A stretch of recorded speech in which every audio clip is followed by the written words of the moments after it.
اعوذ باللہ من الشیطان الرجیم بسم اللہ الرحمن الرحیم وَلَوْ أَنَّ أَهْلَ الْقُرَىٰ آمَنُوا وَاتَّقَوْا لَفَتَحْنَا عَلَيْهِمْ بركات من السماء والأرض ولكن كذبوا فأخذناهم بما كانوا يكسبون أفأمن أهل القرى أن يأتيهم بأسنا بياتا وهم نائمون أَوَأَمِنَ أَهْلُ الْقُرَىٰ أَن يَأْتِيَهُم بَأْسُنَا زُحًّا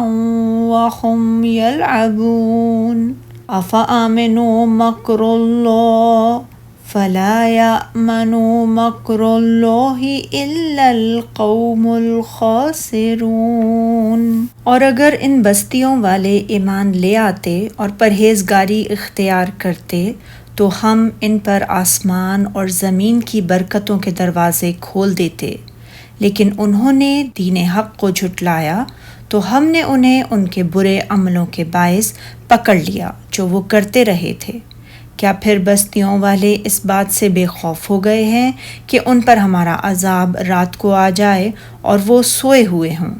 یا بستیوں والے اس بات سے بے خوف ہو گئے ہیں کہ ان پر ہمارا عذاب دن چڑھے آ جائے اور وہ کھیل تماشے میں مصروف ہوں؟ کیا پھر وہ اللہ کی تدبیر سے بے خوف ہو گئے ہیں؟ اللہ کی تدبیر سے بے خوف تو وہی لوگ ہوتے ہیں جو خسارہ پانے والے ہوں۔ اللہ تعالیٰ نے فرمایا ہے کہ ان بستیوں والے لوگ بہت کم ایمان لائے جن کی طرف اللہ تعالیٰ نے اپنے رسولوں کو بھیجا تھا، جیسا کہ ارشاد باری تعالیٰ ہے سورہ یونس میں۔ تو کوئی بستی ایسی کیوں نہ ہوئی کہ ایمان لائی تو اس کا ایمان اسے نفع دیتا؟ ہاں، یونس کی قوم کہ جب ایمان لائی تو ہم نے دنیا کی زندگی میں ان سے ذلت کا عذاب دور کر دیا اور ایک مدت تک فوائد دنیا سے ان کو بہرہ مند رکھا۔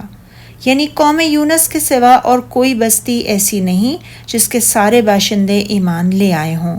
ہاں، البتہ قوم یونس نے جب عذاب الہی کو آتے ہوئے دیکھ لیا تو وہ سب کے سب ایمان لے آئے تھے، جیسا کہ اللہ تعالیٰ نے فرمایا سورہ صافات میں، اور ان کو لاکھ یا اس سے زیادہ لوگوں کی طرف پیغمبر بنا کر بھیجا تو وہ ایمان لے آئے، تو ہم بھی ان کو دنیا میں ایک وقت مقرر تک فائدہ دیتے رہے۔ اور فرمایا سورہ سبا میں، اور ہم نے کسی بستی میں کوئی ڈرانے والا نہیں بھیجا مگر وہاں کے خوشحال لوگوں نے کہا کہ جو چیز تم دے کر بھیجے گئے ہو ہم اس کے ساتھ کفر کرنے والے ہیں۔ ارشاد باری تعالیٰ ہے، اور اگر ان بستیوں کے لوگ ایمان لے آتے اور پرہیزگار ہو جاتے، یعنی ان کے دل اس دین پر ایمان لے آتے جسے رسول لے کر آئے اور اس کی تصدیق کرتے اور اس کی اتباع کرتے اور اطاعت کو بجا لا کر اور محرمات کو ترک کر کے پرہیزگار ہو جاتے تو ہم ان پر آسمان اور زمین کی برکات کے دروازے کھول دیتے، یعنی آسمان سے ان کے لیے بارش برستی اور زمین سے نباتات اگتی، لیکن انہوں نے تکذیب کی تو ان کے اعمال کی سزا میں ہم نے ان کو پکڑ لیا۔ مطلب یہ کہ انہوں نے رسولوں کی تکذیب کی اور گناہوں اور حرام کاموں کا ارتکاب کیا تو سزا کے طور پر ہم نے انہیں ہلاک کر دیا۔ پھر اللہ تعالیٰ نے اپنے احکام کی مخالفت اور محرمات کے ارتکاب پر جرأت کرنے سے ڈراتے ہوئے فرمایا ہے، کیا بستیوں کے رہنے والے اس سے بے خوف ہیں؟ یعنی کافر بستیوں کے رہنے والے کہ ان پر عذاب رات کو واقع ہو اور وہ بے خبر سو رہے ہوں، یا کیا اہل شہر اس سے نہ ڈر ہیں کہ ان پر ہمارا عذاب دن چڑھے نازل ہو اور وہ کھیل رہے ہوں، یعنی مشغولیات و غفلت کے حالت میں عذاب انہیں آ لے۔ کیا یہ لوگ اللہ کی تدبیر کا ڈر نہیں رکھتے؟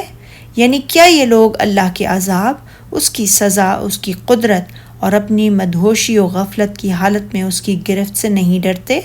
سن لو کہ اللہ کی تدبیر سے وہی لوگ نہ ڈر ہوتے ہیں جو خسارہ پانے والے ہیں۔ امام حسن بصری رحمۃ اللہ علیہ نے فرمایا ہے، مومن نیک کام کرتے ہوئے بھی ڈرتا، لرزتا اور خوف کھاتا ہے، اور فاجر گناہ کے کام کرتے ہوئے بھی امن و سکون میں ہوتا ہے۔